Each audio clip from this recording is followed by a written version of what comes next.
ಒಳ ಮೀಸಲಾತಿ ಪರಿಷ್ಕೃತ ರೋಸ್ಟರ್ ಬಿಂದು ಗುರುತಿಸಿ ನೇಮಕಾತಿ ಆರಂಭಿಸಲು ಕರ್ನಾಟಕ ಪ್ರದೇಶ ಮಾದಿಗ ಸಂಘಟನೆ ಆಗ್ರಹ. ಹೌದು, ಗದಗ ನಗರ ಜಿಲ್ಲೆಯ ಲಕ್ಷ್ಮೇಶ್ವರ ಪಟ್ಟಣದಲ್ಲಿ ಒಳ ಮೀಸಲಾತಿಗೆ ಸಂಬಂಧಿಸಿದಂತೆ ಫೆಬ್ರವರಿ 27ರಂದು ಹೊರಡಿಸಿರುವ ಡಿಪಿಎಆರ್ ಆದೇಶ ಹಿಂಪಡೆದು ಪರಿಷ್ಕೃತ ರೋಸ್ಟರ್ ಬಿಂದು ಗುರುತಿಸಿ 56,000 ಹುದ್ದೆಗಳ ನೇಮಕಾತಿ ಪ್ರಕ್ರಿಯೆ ಆರಂಭಿಸಬೇಕು ಎಂದು ಒತ್ತಾಯಿಸಿ ಕರ್ನಾಟಕ ಪ್ರದೇಶ ಮಾದಿಗ ಸಂಘಟನೆ ಆಗ್ರಹಿಸಿತು. ಇಂದು ಶುಕ್ರವಾರ ಲಕ್ಷ್ಮೇಶ್ವರ ನಗರದಲ್ಲಿ ಕರ್ನಾಟಕ ರಾಜ್ಯ ಮಾದಿಗರ ಸಂಘಟನೆಗಳ ಒಕ್ಕೂಟಗಳಿಂದ ಒಳ ಮೀಸಲಾತಿ ಜಾರಿಗೊಳಿಸಲು ಒತ್ತಾಯಿಸಿ ನಗರದ ಬಸ್ ತಂಗುದಾಣದ ಮುಂದೆ ಪ್ರತಿಭಟನೆ ಮಾಡುವ ಮೂಲಕ ರಾಜ್ಯ ಸರ್ಕಾರಕ್ಕೆ ಎಚ್ಚರಿಕೆಯನ್ನ ನೀಡಿದರು.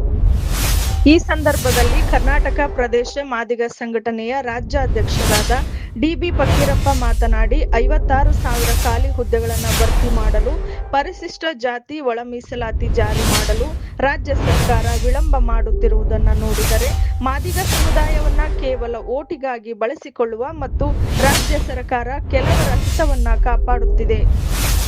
ಮಾನ್ಯ ಸಿದ್ದರಾಮಯ್ಯನವರು ಅಧಿಕಾರಕ್ಕೆ ಬರುವ ಪೂರ್ವದಲ್ಲಿ ಕಾಂಗ್ರೆಸ್ ಅಧಿಕಾರಕ್ಕೆ ಬಂದರೆ ಒಳ ಮೀಸಲಾತಿಯನ್ನ ಜಾರಿ ಮಾಡುತ್ತೇವೆ, ಕೊಟ್ಟ ಮಾತಿಗೆ ನಾವು ತಪ್ಪುವುದಿಲ್ಲ ಎಂದು ಭರವಸೆಯನ್ನ ನೀಡಿದ್ದರು. ಆದರೆ ಈಗ ಮುಖ್ಯಮಂತ್ರಿಗಳು ಮಾತು ತಪ್ಪಿದ ಸಿಎಂ ಆಗಿದ್ದಾರೆ ಎಂದು ಆಕ್ರೋಶ ವ್ಯಕ್ತಪಡಿಸಿದರು. ಈ ಸಂದರ್ಭದಲ್ಲಿ ಸಮಾಜದ ಹಿರಿಯ ಮುಖಂಡರಾದ ಕೋಟೆಪ್ಪ ವರ್ದಿ ಅವರು ಮಾತನಾಡಿ, ಎಸ್ಸಿ/ಎಸ್ಟಿ ಮೀಸಲಾತಿಯಲ್ಲಿ ಒಳ ಮೀಸಲಾತಿ ಜಾರಿಗೊಳಿಸಬೇಕು ಎಂದು ಸುಮಾರು 40 ವರ್ಷಗಳಿಂದ ನಿರಂತರವಾಗಿ ಹೋರಾಟ ಮಾಡುತ್ತಲೇ ಬಂದಿವೆ. ರಾಜ್ಯದ ಎಲ್ಲ ಪಕ್ಷದ ಸರ್ಕಾರಗಳು ಬಂದರೂ ಕೂಡ ಬೇರೆ ಬೇರೆ ಕಾರಣಗಳನ್ನ ಹೇಳುತ್ತಾ ಬಂದಿವೆ.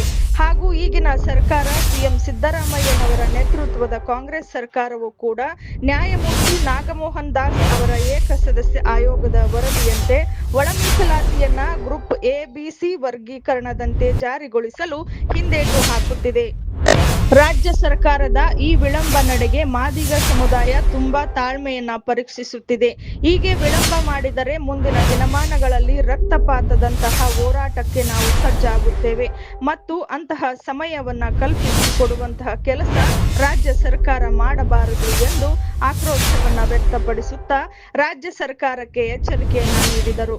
ಈ ಸಂದರ್ಭದಲ್ಲಿ ಮಾದಿಗ ಸಮುದಾಯದ ಸಂಘಟನೆಗಳು ಹಾಗೂ ಮುಖಂಡರುಗಳು, ಹಿರಿಯರು ಉಪಸ್ಥಿತರಿದ್ದರು. Durgesh M Bairammanavar, freedom 90 news, Gadag. ಅಧಿವೇಶನದಲ್ಲೂ ನೀವು ಮಾಡಲಿಲ್ಲ.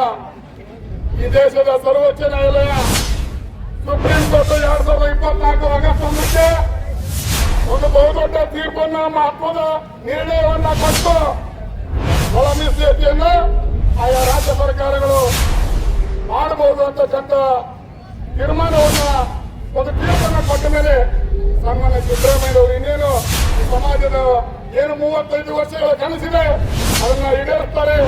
ಇನ್ನೇನು ನಮಗೆ ಒಳ ಮೀಸಲಾತಿ ಬಂತು, ಆರ್ಥಿಕವಾಗಿ ಶೈಕ್ಷಣಿಕವಾಗಿ ನಮ್ಮ ಮಕ್ಕಳು ಇನ್ನೇನು ಸದೃಢರಾಗಿ ಶಿಕ್ಷಣ ಪಡೆಯುವುದರಲ್ಲಿ ಮುಂದೆ ಬರ್ತಾರೆ ಅನ್ನುವಂತ ಕನಸನ್ನ ಹೊತ್ಕೊಂಡಿರ್ತಕ್ಕಂಥ ನಮ್ಮ ಸಮಾಜದ ಹಿರಿಯರ ಆಸೆ ಬಹಳ ದಿನ ಆಗಲಿಲ್ಲ, ನಿರಾಶೆ ಆಗೋದಕ್ಕೆ. ತಾವು ಹೇಳಿದ್ರಿ ಎಸಿ ಸದಾಶಿವ ಆಯೋಗ ಏನು ಸಮೀಕ್ಷೆ ಮಾಡಿತ್ತು, ಆ ಸಮೀಕ್ಷೆ ಐವತ್ತನಿಕವಾಗಿದೆ. ಅದು ಸರಿಯಾಗಿಲ್ಲ, ಸರಿಯಾಗಿ ಸಮೀಕ್ಷೆ ಮಾಡಲಿಲ್ಲ. ಸದಾಶಿವ ಆಯೋಗ ಅವರು ಮನೆಗಳಿಗೆ ಹೋಗಿ ಎಷ್ಟರಿಕಲ್ ಡಾಟಾ ಕಲೆಕ್ಟ್ ಮಾಡಲಿಲ್ಲ ಅಂತ ಹೇಳಿ ಮುಂದಿಟ್ರಿ.